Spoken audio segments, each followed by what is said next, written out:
Hello दोस्त, कैसे हो। मैं आशा करता हूँ आप लोग सभी स्वस्थ होंगे, मस्त होंगे और अपनी पढ़ाई में व्यस्त होंगे। जैसा कि आप थंबनेल पर देख रहे हो, आज हम तत्पुरुष समास पढ़ने जा रहे हैं। तत्पुरुष समास किसे कहते हैं, तत्पुरुष समास के कितने भेद होते हैं और तत्पुरुष समास कैसे पहचाना जाता है, ये भी हम आज पढ़ने जा रहे हैं। जैसा कि आपको बोर्ड पे दिखाई दे रहा होगा कि तत्पुरुष समास, तत्पुरुष समास की परिभाषा की अपन बात करते हैं तो तत्पुरुष समास की परिभाषा जो है वह समास जिसका पूर्व पद गौण, वह समास जिसका पूर्व पद गौण और उत्तर पद प्रधान हो, और उत्तर पद प्रधान हो तो उसे हम तत्पुरुष समास कहते हैं। तो हम उसे तत्पुरुष समास कहते हैं। वह समास जिसका पूर्व पद गौण एवं उत्तर पद कैसा हो, प्रधान हो, तो हम उसे क्या कहेंगे, तत्पुरुष समास कहेंगे।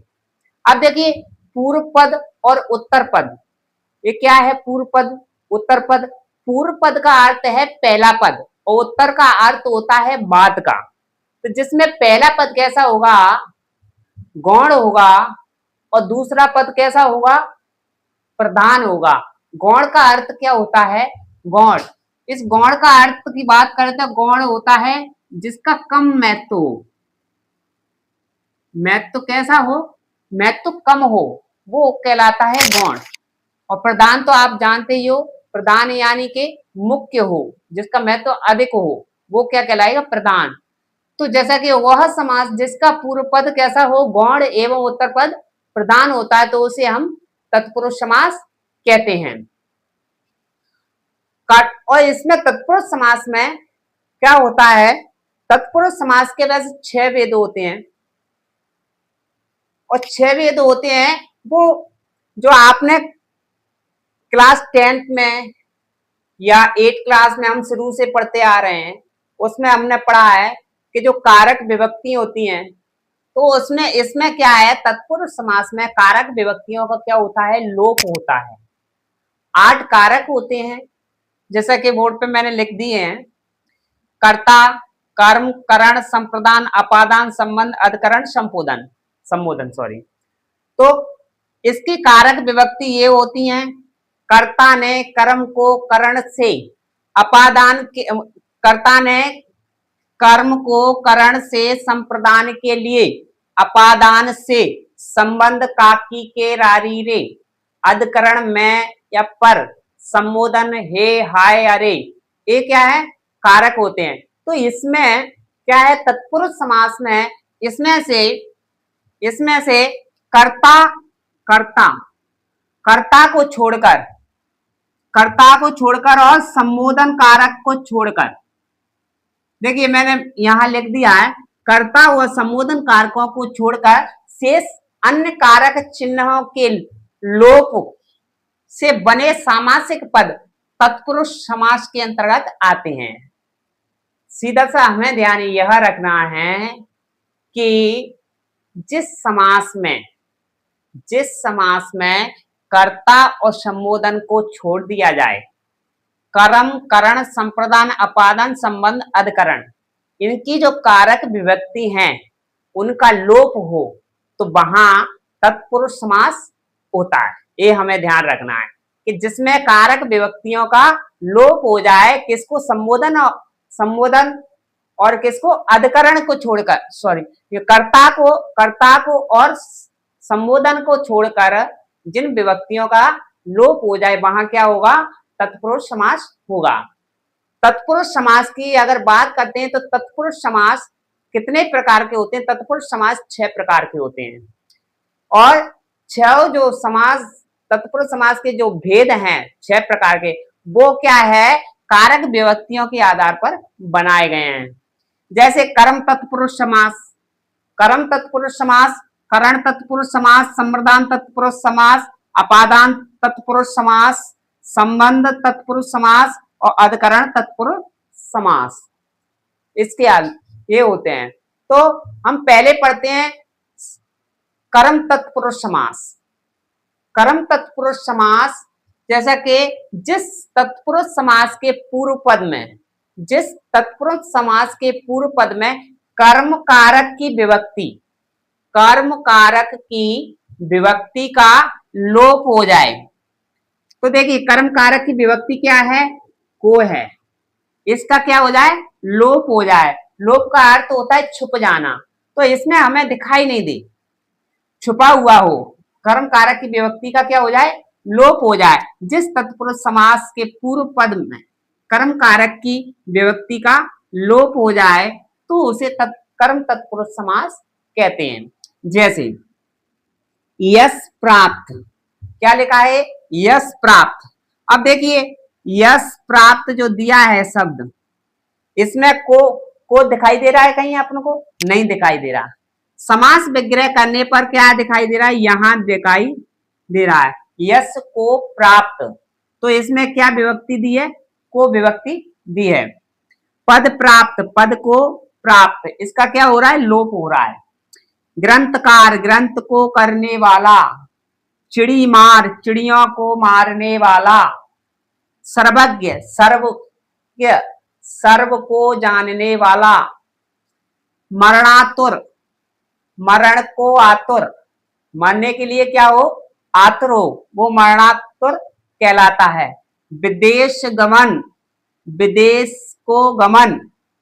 सुख प्राप्त, सुख को प्राप्त। स्वर्ग प्राप्त, स्वर्ग को प्राप्त। फलदायी, फल को देने वाला। यहां तक समझ में आया, इसका स्क्रीनशॉट लीजिए, फिर आगे अपन बढ़ते हैं।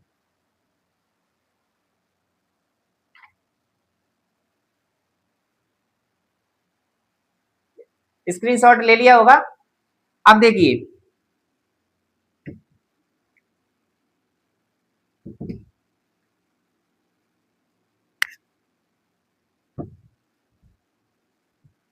कर्म तत्पुरुष समास हमने पढ़ा।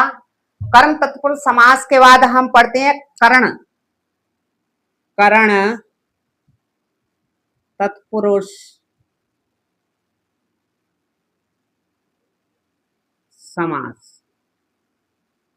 करण तत्पुरुष समास हमने क्या पढ़ा था उसमें, जिसमें कर्म कारक की विभक्ति क्या हो जाए, लोप हो जाए। तो ऐसे यहां हम पढ़ सकते हैं, लिख सकते हैं, जहां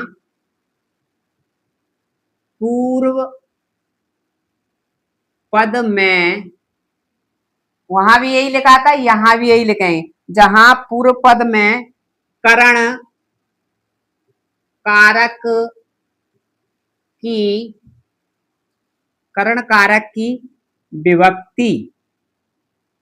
अब करण कारक की विभक्ति क्या है, से का लोप हो तो उसे क्या कहेंगे, करण तत्पुरुष समास कहते हैं। समास कहते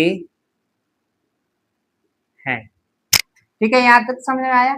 यानी उसमें भी किसका हो रहा था, कर्म तत्पुरुष समास में को विभक्ति का लोप हो रहा था, यहां से विभक्ति का लोप हो रहा है। ठीक है, तो उदाहरण की बात करते हैं, यहाँ से का भी हो सकता है, यहाँ के द्वारा का भी लिख सकते हैं, से या के द्वारा। ठीक है, यहां अपन के द्वारा ये भी लिख सकते हैं, यानी कि से का भी हो सकता है और के द्वारा का भी हो सकता है। जैसे जैसे जैसे तुलसी कृत, तुलसी कृत, तो यहां लिख सकते हैं तुलसी के द्वारा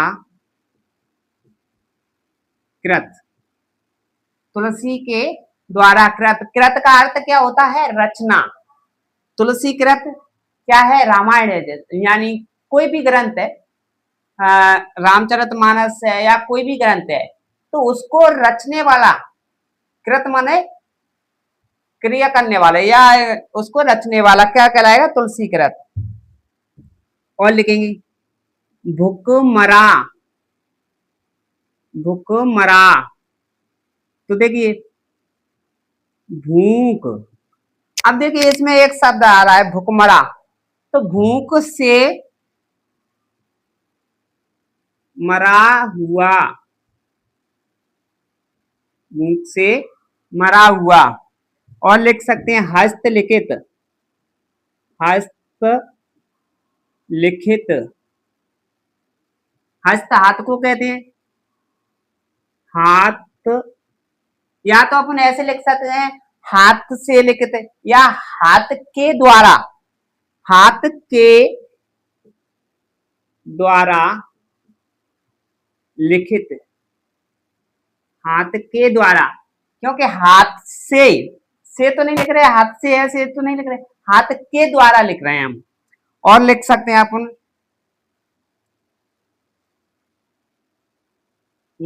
रेखांकित लिख सकते हैं, रेखांकित। अब रेखांकित, रेखा से अंकित, रेखा से अंकित, रेखा से अंकित। और लिख सकते हैं, और लिखेंगे अपन गुण भरा। गुण भरा, गुण से, गुण से भरा हुआ, गुण से भरा हुआ। और लिख सकते हैं भयभीत। भयभीत, भय के द्वारा, भय के द्वारा भीत, भय के द्वारा भीत, भयभीत। या ऐसे भी लिख सकते हैं भय से भीत भी लिख सकते हैं, चलो ऐसे लिख लो भय से भीत। और लिखेंगे आप गुरुदत्त। गुरुदत्त, अब गुरुदत्त, गुरुदत्त का अर्थ होता है गुरु द्वारा दत्त, गुरु द्वारा दत्त। ठीक है, यहां तक समझ में आया। और लिख सकते हैं अपन मनचाह। मनचाह, चाह, मन चाह, मन चाह, मन से चाहा हुआ, मन से चाह हुआ, चाह, मन से चाहा हुआ। ठीक है, तो आपने दो तत्पुरुष समास पढ़े। एक तो सबसे पहले पढ़ा था कर्म तत्पुरुष समास, दूसरा पढ़ा करण तत्पुरुष समास। ठीक है, तो ये समझ में आए होंगे आपके में। तो क्या है तुलसी कृत, तुलसी के द्वारा कृत, भूखमरा, भूख से मरा हुआ, हस्तलिखित, हाथ के द्वारा लिखित, रेखांकित, रेखा से अंकित, गुण भरा, गुण से भरा हुआ, भयभीत, भय से भीत, गुरुदत्त, गुरु द्वारा दत्त, मन चाहा, मन से चाहा हुआ। मैं आशा करता हूं आपकी समझ में दोनों समास आ गए होंगे, जो है कर्म तत्पुरुष समास और करण तत्पुरुष समास। अगले समास हम अगले वीडियो में देखेंगे। धन्यवाद।